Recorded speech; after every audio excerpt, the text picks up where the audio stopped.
मित्रांनो नमस्कार. SRIT स्किल्समध्ये आपलं स्वागत आहे.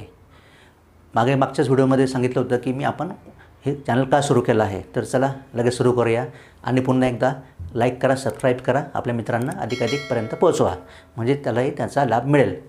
तर ठीक आहे, आपण आज जे सुरू करणार आहोत तर तो विषय WCS म्हणजे वर्कशॉप कॅल्क्युलेशन अँड सायन्स. तर त्या विषयामध्ये वर्कशॉप कॅल्क्युलेशन अँड सायन्स, तर हा जो सिलेबस मी इथं दिलेला आहे, आपला वेळ वाचावा आणि तुम्हाला लवकरात लवकर मला सांगता यावं म्हणून मी हे संपूर्ण सिलेबस कंटेंट लिहून ठेवलेलं आहे. तर ते काय आहे ते मी आपल्याला सांगणार आहे. त्याच्यामध्ये पहिलं, हा जो सिलेबस आहे वर्कशॉप कॅल्क्युलेशन सायन्सचा, हा for all 1 year and 2 year engineering trades त्यांच्या प्रथम वर्षाला फर्स्ट इयरसाठी जे काही विद्यार्थी असतात तर त्यांच्यासाठी हा सिलेबस आहे. मागेच मी सांगितलं की 50 मार्क्स अँड कंटेंट. तर त्याच्यामध्ये हा जो सिलेबस लेटेस्ट आलेला आहे तो मी तुम्हाला निमीचं जी केंद्र शासनाची ऑर्गनायझेशन आहे तर त्यांनी निमीचं जे सिलेबस किंवा कंटेंट जे आहे बुक्स डेव्हलप केले आहेत आणि त्या बुक्समध्येच मी आपल्याला हे शिकवतो आहे आणि अतिशय चांगल्या प्रकारे त्यांनी डिझाईन केलेत की सोप्या भाषेमध्ये. तर चला तर लगेच सुरू करूया. मित्रांनो, एक सांगायचं मला निश्चित आवडेल की हे जे आपले वर्ड्स असतात टेक्निकल वर्ड्स, तर टेक्निकल वर्ड्समध्ये तुम्हाला सर्कल, डायमीटर, रेडियस, डायगोनल, नाही का, मेन्शुरेशन, मास, हीट, तर हे तुम्हाला लक्षात ठेवावं लागतील. तुम्हाला मी मास म्हणजे काय, वस्तुमान, परंतु मास म्हणून आपलं लक्षात व्हेलॉसिटी, डेन्सिटी. व्हेलॉसिटी म्हणजे वेग, तर वेग नाही म्हणायचं, व्हेलॉसिटी म्हणायचं. हे तुम्हाला लक्षात ठेवावं लागेल. कारण पुढं तुम्ही जसं इंडस्ट्री किंवा मी सांगितलं आहे इंडस्ट्री, युअर जॉब्स, तर तुम्हाला ते गरजेचं आहेच. चला तर मग ह्या प्रथम वर्षासाठी हा सिलेबस आहे आणि आज आपला that is our first day. त्याच्यामध्ये मी कळवलं आहे की 1, 2, 3, 4, 5, 6, 10, तर 10 लेसन्स किंवा टायटल आहेत. हे टायटल कुठले तर मी हे तुम्हाला पुन्हा एकदा सविस्तर सांगतो. तर पहिलं फर्स्ट इज युनिट फ्रॅक्शन्स. याचा टाईम दिलेला आहे, टाईमसुद्धा डिफाईन केलेला आहे. You can see here unit fraction 4 तासाला आहे. स्क्वेअर रूट म्हणजे वर्गमूळ, रेशिओ, प्रॉपोर्शन, पर्सेंटेज. तर ते हे सर्व जे वर्ड्स आहेत मित्रांनो पुन्हा एकदा सांगतो, इंग्लिशमध्येच लक्षात ठेवा. तुम्हाला यापूर्वी अडचणी असतील, काही येत नसेल किंवा समजत तरी तुम्ही हे मी जे म्हणत आहे ते लक्षपूर्वक तुम्ही ऐका, म्हणजेच तुम्हाला मी काय म्हणत आहे ते कळवेल. स्क्वेअर रूट, वर्गमूळ, ratio, proportion, percentage, 6 marks. Third जे आहे ते मटेरियल सायन्स, हा इंजिनिअरिंगचा टॉपिक आला, मटेरियल सायन्स, तर नेहमी त्याला 8 मार्क आहेत. चौथा, हे मी आपल्याला सांगितलं की मास, वेट, व्हॉल्यूम, डेन्सिटी. तर मास म्हणजे अर्थात वस्तुमान, वेट वजन, व्हॉल्यूम घनफळ, डेन्सिटी घनता, तर हे 4 मार्क्स. स्पीड, व्हेलॉसिटी, वेग आलं, स्पीड आला, याच्यामध्ये डिफरन्स काय आहे ते आपल्याला लगेच सांगतो मी. Work, power, energy. स्पीड आणि व्हेलॉसिटी तुम्हाला तुमचं 8वी 10वीमध्ये मे बी झालं असेल. तर व्हेलॉसिटी म्हणजे काय की ती व्हेलॉसिटी त्याला एक डायरेक्शन असते, इन रेफर डायरेक्शन, तर त्याला व्हेलॉसिटी म्हणतात आणि स्पीडला डायरेक्शन नसते. नंतरचा जो 6 टॉपिक आहे तो म्हणजे हीट, टेम्परेचर, प्रेशर. उष्णता, टेम्परेचर, तापमान आणि दाब, प्रेशर. 7 जो टॉपिक आहे तो कवर केला आहे त्यांनी, बेसिक इलेक्ट्रिसिटी. मी यापूर्वी सांगितलं आहे की सर्व इंजिनिअरिंग ट्रेड्समध्ये प्रथम वर्षासाठी हा कॉमन सिलेबस आहे. त्याच्यामध्ये मेकॅनिकल आहे, इलेक्ट्रिकल आहे आणि इतर सर्व पार्ट्स त्याच्यामध्ये आलेले आहेत. नंतर जो 8वा जो आहे लेसन कंटेंट तो मेन्शुरेशन 10 मार्काला आहे. मेन्शुरेशन म्हणजे मोजमाप, आपण जे मोजमाप करतो तर त्या मेन्शुरन्स त्याला म्हणतात. आणि 9 हा पुन्हा इंजिनिअरिंगमधला आला, लिव्हर्स अँड सिम्पल मशीन्स. तर सिम्पल मशीनचं इफिशियन्सी करता, इफॉर्ट्स, प्रेशर वगैरे ते आपण पुढं घेणार आहोत, 6 मार्क्स. आणि शेवटचं जे आहे ते ट्रिगोनोमेट्री म्हणजे ट्रायंगल, अँगल जे असतात त्यांचं मोजमाप, त्रिकोणमिती, तर ते आहे 6 मार्क्स. अशा प्रकारे मित्रांनो हे टोटल 80 मार्काला आहे. तर त्याच्यामध्ये एक महत्त्वाचं काय की ऑल दिस कंटेंट जे आहेत ते डिफाईंड आहेत आणि त्यांना ऑब्जेक्टिव्ह टाईप त्यांचे प्रश्न येणार आहेत. आणि ते प्रश्न मी मला मुद्दा लक्षात आला की मी एका सेमिनारमध्ये गेलो होतो. तर तिथले आपले एक आदर्श असे IAS ऑफिसर आहेत. तर त्यांनी त्यांनी त्यांचा संवाद ते बोलत होते त्यांच्या भाषणामध्ये. त्याने असं म्हणलं होतं की अभ्यास करताना विद्यार्थ्यांनी अभ्यास कसा करावा, तर अभ्यास करायची पद्धत त्याने एक वेगळी सांगितली होती आणि ती आपण पुढं फॉलो करणार आहोत. तर ते मी जसं पुढं आपले कंटेंट होतील ते मी फॉलो करू. म्हणजेच तुम्हाला काय की after completion of each lesson, each title, तर तुम्हाला त्याच्यावर आपण प्रश्न उत्तर घेणार आहोत. आणि हे जे क्वेश्चन्स आपण घेणार तर ते आपले जे तुम्हाला मागील परीक्षेमध्ये मागील जे क्वेश्चन आलेले आहेत त्यावरच घेणार आहोत आपण. त्याच्यामुळे काय होतं की क्वेश्चन कुठल्या प्रकारचे येतात त्याचं तुम्हाला बरोबर कळेल. तर मित्रांनो, हे मी सांगितलं आपल्याला 1 to 10. आणि मग आपण नंतर याच्या पुढं सुरुवात काय करायची, तर आपण आपला lesson number 1 that is unit and fraction. Unit म्हणजे काय, तर मी इथं लिहून घेतलेलं आहे की आपल्याला लवकरात लवकर ते कळवा म्हणून. तर चला आपण लगेच स्टार्ट करूया. आणि मी माझ्या व्हिडिओमध्ये मी काही हे जे बुक्स आहे निमीचं त्याचं मी तुम्हाला स्क्रीनशॉट देणार आहे. आणि हे जे बुक्स आहे ते बाजारात मिळत नाही, तर ते तुम्हाला सध्या तरी मिळत नाही आहे. तर ते निमी चेन्नईला जी त्यांची ऑफिस आहे, मुख्यालय आहे, तर तिथून तुम्हाला ऑनलाईन मागवता येतं आणि तुम्ही ते मागू शकता, नो प्रॉब्लेम. त्याच्यामध्ये ते बुक्स वगैरे आहेत, त्यांचं गाईड्स आहेत. मित्रांनो, मला एक अजून सांगावंसं इथं लक्षात आलं माझ्या की तुम्ही ITमध्ये प्रवेश घेतला, तुम्ही फर्स्ट इयरला आहात, सेकंड इयरला आहेत, तर तुम्ही ज्या ट्रेडला प्रवेश घेत आहात, जो ट्रेड तुम्ही निवडलेला आहे, तर त्या ट्रेडमधलं सिलेबस, मग ते थेअरी असो, ड्रॉईंग असो, मॅथ असो, ES असो, तर हे तुम्हाला माहिती पाहिजे. गव्हर्मेंटची जी वेबसाईट आहे dgt.gov.in, dgt.gov.in, तर ह्या वेबसाईटवर संपूर्ण सिलेबस, प्रत्येक ट्रेडचा सिलेबस त्यांनी दिलेला आहे. आणि जसं जसं ते अपडेट होतं तसं ते त्याच्यामध्ये अपडेट होतात आणि ते नवीन येतं. त्याच्यामुळे तुम्ही ॲडमिशन घेतलं तर पहिलं लक्षात ठेवायचं की माझं सिलेबस काय. तुमचे संबंधित जे सर असतील, जे तुम्हाला आपण म्हणतो निदेशक स्टाफ, तर त्यांना विचारायचं की आमचा सिलेबस आम्हाला दाखवा, तुम्ही कुठलाही तुमचं ट्रेड घ्या.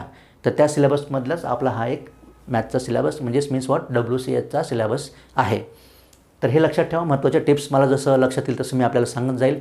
फक्त मी काय म्हणत असेल ते तुम्ही जरा व्यवस्थित लक्षपूर्वक ऐका. आणि मित्रांनो, एक दुसरं ऑब्जेक्टिव्ह टाईप आपल्याला सांगितलेलं आहेच मी, त्याच्यातलं कंटेंट आणि युनिट. तर युनिटचं स्टार्ट करूया लगेच. आणि जसं माझं लेसन पुढं संपेल तसं timing me mostly 10 to 15 minutes देईल.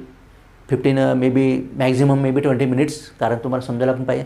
तोही पार्ट संपल्यावर आपण लगेच दुसरा पार्ट सुरू करणार आहोत. चला तर मग सुरू करूया. आणि मध्ये मी असं म्हणेल की म्हणेल आणि तुम्ही मला म्हणायचं यस, तुम्ही म्हणायचं आहे, म्हणजेच आपला इंटरकनेक्शन चालू आहे, लक्षात येईल मला. मित्रांनो, पहिलं चालू करूया unit. This is for unit and fraction for 4 marks. तर युनिटमध्ये काय, तर युनिट मी इथं लिहिलेलं आहे. तर युनिटची गरज काय, मी तुम्हाला शिकवताना जरी हे 4 मार्काला असलं, हे 6 मार्काला असलं, तरी तुम्हाला मी हे एक डीपली शिकवणार आहे की जे तुम्हाला कायमस्वरूपी लक्षात राहील. डीपली म्हणजेच पूर्णपणे काय शिकवणार आहे, कारण तुम्हाला बेसिक माहिती व्हायला पाहिजे. फक्त त्याच्यामुळे तुमचं नॉलेज अपग्रेड होईल आणि तुम्हाला जास्तीत जास्त प्रमाणात माहिती होईल ती. तर मित्रांनो, युनिटचं what is the meaning of unit आणि त्याची गरज काय. तर what is necessity of unit, त्याची गरज काय की फिजिकल क्वांटिटी, आपल्याकडे ज्या फिजिकल क्वांटिटी असतात तर त्यांना मेजर करण्यासाठी एक स्टँडर्ड क्वांटिटी असते. तुम्ही फिजिकल क्वांटिटी म्हणणार की काय, मी आता एक डस्टर घेतो, तर हे डस्टर मी घेतलेलं आहे, तर हे duster this is a physical quantity. तर ही मोजणार कशी, तर हे तुम्ही म्हणणार की याचं वजन 200 ग्रॅम आहे, 250 ग्रॅम आहे, तर हे आपण वजन म्हणतो याला, म्हणजेच kg. मग हे आपण कशामध्ये मोजले, एममध्ये मोजले. M means mass what. तर पुढच्या माझ्या टॉपिकमध्ये येईल ते. तर अशा प्रकारे आपण प्रत्येक मोजतो. आता हा जो पेन आहे तो याची लांबी रुंदी किती, तर आपण याला म्हणणार की याची लांबी एवढी आहे, तर आहे LM झालेलं आहे. अशा प्रकारे आपण प्रत्येक फिजिकल क्वांटिटी असतो त्याला एक स्टँडर्ड काहीतरी मेजर असतं आणि त्याच्यामध्येच आपण ते मोजतो. आता हा लांबी ही जी आहे पेन, तर हा मी लांबीमध्ये मोजला. तर हे तुम्ही म्हणणार की मला याचं टेम्परेचर किती आहे, ते टेम्परेचर मोजणार का, हे नाही मोजणार. त्याच्यामुळेच LMT जे आहे तर पुढे मी तुम्हाला शिकवणार आहे ते. तर युनिट म्हणजे काय की फिजिकल क्वांटिटी ज्या असतात तर त्या मेजर करण्यासाठी एक स्टँडर्ड क्वांटिटी असते आणि त्यालाच आपण युनिटला मराठीत काय म्हणतात, एकक. तर हे त्याला एकक म्हणतात. हे बघा इथं पुढे आलेलं आहे. युनिट म्हणजे काय, तर it is a standard or fix quantities. एक स्टँडर्ड डिफाईन केलेल्या आहेत त्या, that are use to measure the measurement of same kinds of quantities. त्यांच्याच प्रकारच्या क्वांटिटीच्या मेजर करायला ती आपण युनिट वापरतो. तर हे युनिट कुठले, तर माझ्या त्या युनिट कुठल्या असतात, तर माझे जे नेक्स्ट टॉपिक लगेच सुरू करेल मी, त्याच्यामध्ये ते डिफाईन केलं आहे मी. ते युनिट मित्रांनो ते कसे डिफाईन झाले, कोणी केले आणि ते कसे वापरतात, कुठले वापरतात, ह्याविषयी मी तुम्हाला लगेच आपण पुढे सांगणार आहे. चला लगेच ते सुरू करूया. मित्रांनो, आपण एक युनिट बघतो आहोत, चॅप्टर नंबर 1. आणि नेक्स्ट जे आहे ते क्लासिफिकेशन ऑफ युनिट्स. तर युनिट्सचं प्रकार, क्लासिफिकेशन काय आहेत तर हे जरा समजून घ्या. त्याच्यामध्ये एक जे आहे फंडामेंटल युनिट्स. तर फंडामेंटल युनिट जे आहेत तर त्याच्यावरच पुढं आपलं सर्व जे आपलं मोजमाप होणार आहे ते याच्यावरच होणार आहे. तर फंडामेंटल युनिट आणि डेरिव्हेड युनिट, डेरिव्हेड याच्यापासून डेरिव्ह झालेले असतात. तर फंडामेंटल म्हणजे युनिट्स म्हणजे काय, तर units of basic quantities. Basic क्वांटिटीचे जे युनिट असतात त्यांना फंडामेंटल युनिट्स म्हणतात. तर बेसिक क्वांटिटी कोणत्या, तर लेंथ, मास, टाईम, लांबी, वस्तुमान, टाईम, हे जे झाल्या त्या बेसिक क्वांटिटी झाल्या. त्याच्यावरून दिस आर द इंडिपेंडंट क्वांटिटीज आहेत. ह्या इंडिपेंडंट क्वांटिटी आहेत, तर त्याच्यावरूनच त्याला फंडामेंटल युनिट्स म्हणतात. आणि डेरिव्ह युनिट्स म्हणजे काय, तर जे units which are derived from basic unit, म्हणजे ह्या बेसिक याच्यापासून जे डेरिव्ह केले असतात त्यांना डेरिव्ह युनिट म्हणतात. म्हणजेच एक्झाम्पल एरिया, व्हॉल्यूम, प्रेशर. ते हे जे आहेत एरियाचं तुम्ही जर युनिट काढलं, एरिया म्हणजे काय की तुम्हाला एक दाखवतो मी. एरिया म्हणजे काय, लांबी इंटू रुंदी, बरोबर, LB. एल म्हणजे काय म्हणणार आपण, समजा आपण मीटरमध्ये घेऊया, इंटू मीटर, बरोबर. झालं काय, मीटर स्क्वेअर, बरोबर. मीटर स्क्वेअर म्हणजेच काय, L, बरोबर. मीटर स्क्वेअर, मीटर आपण कशामध्ये, म्हणजेच मीटर म्हणजे लांबी, तर L इंटू L, बरोबर. हे बघा आलं का नाही, L हे L. म्हणजे हे डेरिव्हेड जे असतात ते याच्यावरून पूर्ण डिपेंड होतात. जसं तुम्ही याचं काढलं, व्हॉल्यूमचं काढलं, प्रेशरचं काढलं, तर सेम LMTमध्ये येईल ते. ते पुढं जसं आपल्याला पुढं चॅप्टर येतील ते आपण बघू. तर हे 7 जे फंडामेंटल युनिट आहेत हे महत्त्वाचे आहेत. 7 आहेत. These are the 7 fundamental units. आणि these are length, mass, time, LMT लक्षात ठेवायचं. LMT तुमच्या डोक्यात टाका, LMT. तर LMT current, temperature, light intensity. Light intensity याला आपण ल्युमिनस इंटेन्सिटी म्हणतो. ते आपलं जे बेसिक इलेक्ट्रिसिटी चॅप्टर त्यामध्ये मी तुम्हाला सांगेल. आणि इट्स अमाऊंट ऑफ सबस्टन्स, म्हणजे amount of substance that is the total मिळून हे झाले 7. मित्रांनो, याच्यामध्ये अजून एक सप्लिमेंटरी पण युनिट्स आहेत. These are also the fundamental units, पण these are the supplementary units त्यांना म्हणतो आपण. तर ते कुठले, तर अँगल. तुम्हाला त्रिकोण अँगल असतो तो तुम्ही कशामध्ये मोजणार, लेंथ, मासमध्ये मोजू शकता का, नाही मोजू शकत. त्याच्यामुळं फंडामेंटल युनिटचे सप्लिमेंटरी युनिट अँगल जे असतात त्यांना आपण रॅडियन्स किंवा डिग्रीमध्ये म्हणतो. आपण म्हणतो एवढं डिग्री तेवढं डिग्री. तर रॅडियन डिग्रीमध्ये अँगल्स जे असतात, अँगलचे प्रकार असतात, काही सॉलिड अँगल प्रकार असतात, काही इतर असतात. तर ते दीज आर सप्लिमेंटरी युनिट्स आहेत. ट्रिगोनोमेट्रीमध्ये आपलं ते पार्ट हा होईल. तर मी मागे जस्ट मला परत एकदा रिवाईज करतो की फिजिकल क्वांटिटी. फिजिकल क्वांटिटी म्हणजे काय, आता ही जे हा जो पेन आहे हा फिजिकल क्वांटिटी आहे, विच कॅन बी मेजर, जे आपण त्याचं मोजमाप करू शकतो, त्याला काय म्हणतो आपण, फिजिकल क्वांटिटी. आणि अशा कुठल्या क्वांटिटीत काही ते मेजर करू शकत नाही, जरा सांगा मला. आणि मध्ये मी सांगितलं आर यू विथ मी, तर तुम्ही म्हणायचं येस, म्हणजेच तुमचं शिक्षण चालू आहे असं मला कळेल. मित्रांनो, फिजिकल क्वांटिटीज आपण मेजर करतो. आणि आपलं हॅपीनेस असतं, आपलं सॅडनेस असतं, ते मेजर करू शकतो का आपण नाही. तर these are the not physical quantities. तर लक्षात ठेवायचं. मित्रांनो, अशा प्रकारे मी आपल्याला युनिट्सचं डेफिनेशन, टाईप्स, फंडामेंटल युनिट सांगितले. त्याच्या पुढे जाऊन आता जे स्टार्ट होणार आहे आपलं ॲक्च्युअल चॅप्टर जे म्हणतो आपण, तर ते LMTवर आपण सुरू करत आहोत. आणि ते मोजमापच्या पद्धती कुठल्या, सिस्टीम कुठल्या आहेत, अंमलात आल्या, कोणी आणल्या, ते आपल्याला मी पुढील चॅप्टरमध्ये सांगणार आहे. तर मित्रांनो, एवढंच सध्या सांगतो. पुन्हा एकदा भेटूया नवीन चॅप्टरला. आणि you can always with me. चला तर, जय हिंद, जय महाराष्ट्र, टेक केअर.